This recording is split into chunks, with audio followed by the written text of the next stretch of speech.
pelo convite, Kedma, muito obrigada, Adriana, muito bom falar, estar aqui junto com a Fátima, aprender com a Fátima, né, que é também uma colega que a gente aprende muito o poder da afetividade, né, e tal como a Fátima colocou, Kedma, seu trabalho é muito mesmo você, muito mesmo você, desde a delicadeza da exposição do tema, que é difícil, né? Cuidar do cuidador, é muito complexa essa tarefa, né? Que, como você diz, traz ambiguidade entre você querer manter essa pessoa tendo qualidade de vida e, junto com isso, né, tendo demandas cada vez mais intensas, mais difíceis, que o cuidador, que geralmente acaba sendo uma pessoa única, né, pelo que vocês sinalizaram e que corrobora com a literatura, não é normalmente uma pessoa que se voluntaria, você teve uma que se voluntariou, mas a grande maioria é a pessoa, às vezes, que já está morando, né, com o familiar, que tem o diagnóstico, ou que é solteira, ou sabe-se lá, né, qual outra vulnerabilidade também essa pessoa tem e que acaba recebendo isso. Então, é ambíguo, né, porque ao mesmo tempo que é uma pessoa que o cuidador ama, né, também essa dimensão de, nossa, a vida inteira dessa pessoa significa esse tipo de relação, né? Vai implicar esse tipo de relação. Então, isso por si só coloca, né, o cuidador numa situação muito complexa.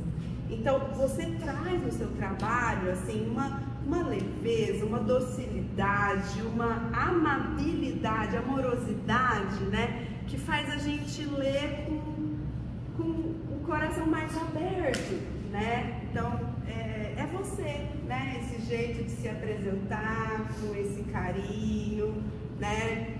Com esse sorriso, com esse cuidado afetuoso, né? Que a gente percebe o quanto faz diferença na psicologia e o quanto precisamos retomar isso, né? Também, né? Na nossa profissão. O seu tema tem uma relevância estatística indiscutível, né? Não só estatística como problema de saúde mental, né? Para a qualidade de vida dos cuidadores. E eu fiquei muito mobilizada pelo capítulo da caracterização da doença de Alzheimer, ali na página 15, quando você começa com a citação, né, de um autor desconhecido. Eu vou ler. A memória é uma parte fundamental de quem somos, e perdê-la é como perder uma parte de nós mesmos. Como isso é importante, né? A Adriana trabalha muito com vocês questões cognitivas básicas, né? A memória é uma dessas questões.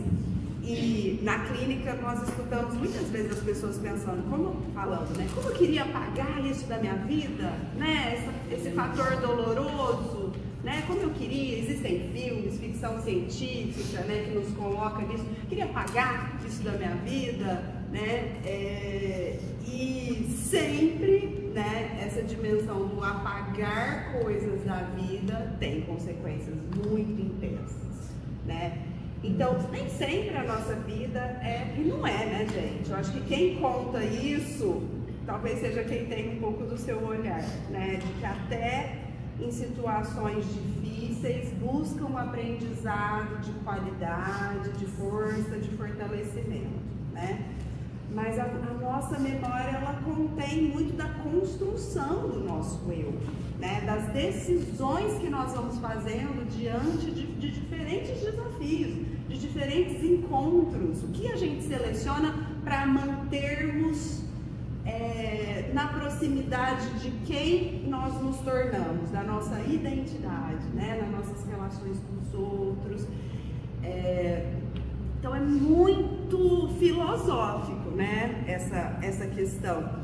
E traz também a questão da memória, né, para a gente pensar como esse você colocou, né, um sintomas, né, que poderiam levar ao diagnóstico mais precoce do Alzheimer, mas, ao mesmo tempo, alterações de memória podem ser causadas por diferentes enfermidades, transtornos, ou só o cansaço. Só, é só pouco, né? Cansaço, estresse, né? Intenso, geram alterações de memória, né? Pós-Covid, né? Diversas enfermidades também geram esse tipo de sintoma. Então, como é difícil também, né, um diagnóstico precoce, em função da dificuldade de fazer, né, essa diferenciação do que está gerando esse sintoma, né? Então, a questão da memória é muito importante, né, no Alzheimer. E a gente vê que tem aumentado o número de cursos, de estratégias para prevenir, né, aqueles métodos de estimulação, terapia ocupacional, né? Porque sim, gente, né, estamos aumentando o número de diagnósticos, né? Como a maioria dos seus participantes, das suas, né, participantes, tiveram familiares que tiveram um diagnóstico sem ter ninguém anteriormente diagnosticado. Então isso é um indício da sua pesquisa. Ninguém na família anteriormente, eles são os primeiros. Então, já abre esse precedente, né? E isso a gente tem visto acontecer cada vez mais, né? Então, é muito preocupante e, tal como a Fátima falou, eu acho que você tem muito potencial. Não sei se você gostaria, né, de trabalhar com essa população, mas a sua abertura, a sua amorosidade, né, o respeito, né, a gente vê o respeito pelas participantes, pela dor, pela dificuldade, a forma com que você escolheu os nomes. Ela escolheu nomes, gente, pensando no sentido, no significado dos nomes e na potencialidade de cada uma como cuidadoras, né? E isso a gente precisa, né, ver não só o déficit, né, e essa psicologia patologizadora, né, mas a psicologia de ver realmente o potencial e o ponto que nós podemos explorar, né. Você agradeceu a Júlia, né, eu acho que vocês duas têm muito a continuar essa parceria, porque no TCC dela ela também colocou estratégias muito relevantes para lidar com cuidadores de filhos com TEA, que você pode trocar. Fiquei pensando, né? Porque a mesma condição de um cuidador que não tem muita perspectiva de sair dessa condição de cuidador de uma forma a não ser, né, uma das facetas do eu desses seres, né?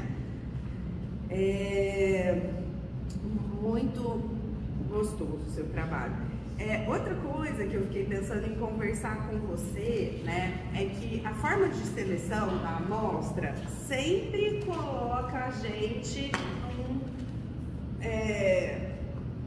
numa identificação de questões qualitativamente específicas, né? Então você começou por Snowball, convidou uma pessoa que era da sua rede, né, de apoio. E você é uma pessoa que valoriza muito, né, a espiritualidade, a religiosidade, referenda a todo momento, né, o agradecimento ao divino, né, a espiritualidade. Então eu fico pensando, será que esse achado, dessa valorização, desse reconhecimento da espiritualidade também não tem a ver com esse recorte? Em ter sido uma amostra de pessoas, né, que se conhecem e que bebem dessa fonte e que tem na vida, né, essa centralidade, né, na espiritualidade, porque em outras pesquisas a gente não vê, né, tão enfaticamente que a espiritualidade é tida como estratégia principal de enfrentamento, tal como você colocou. E sim, né, está nas pesquisas que essa base faz muita diferença, né, Sérgio?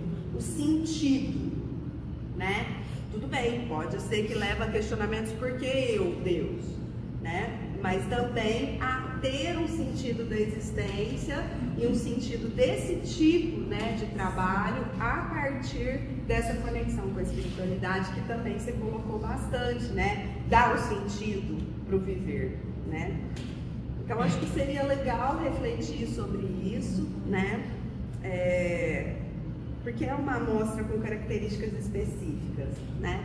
E outra coisa que você falou aqui, respondendo para a professora Fátima, né? Que elas falaram muito, páginas e páginas de transcrição, e isso revelaria muito a demanda delas por serem ouvidas, né? Por serem considerados, por terem um espaço. Mas eu acredito que isso também tenha seu mérito, Edma, porque o tanto que é acolhedor conversar com você, né? O tanto que é acolhedor, o tanto que você indica que não é só eu tô aqui na sua frente, eu estou ali, né? E isso faz muita diferença, é uma habilidade do psicólogo, imagino como professor também, né? Professora também, pedagoga também, isso deve ter feito muita diferença, mas reconheça isso, é uma qualidade muito importante, e que a correria e o estresse da vida não sejam suficientes para tirar isso de você. Cuide disso, isso é uma potencialidade para o cuidador, de cuidadores e de seres humanos de forma geral. Viu? Uma delícia estar aqui e muito gostoso te ver chegar aqui dessa forma tão apropriada, do tema, da forma que você escolheu estar. Parabéns!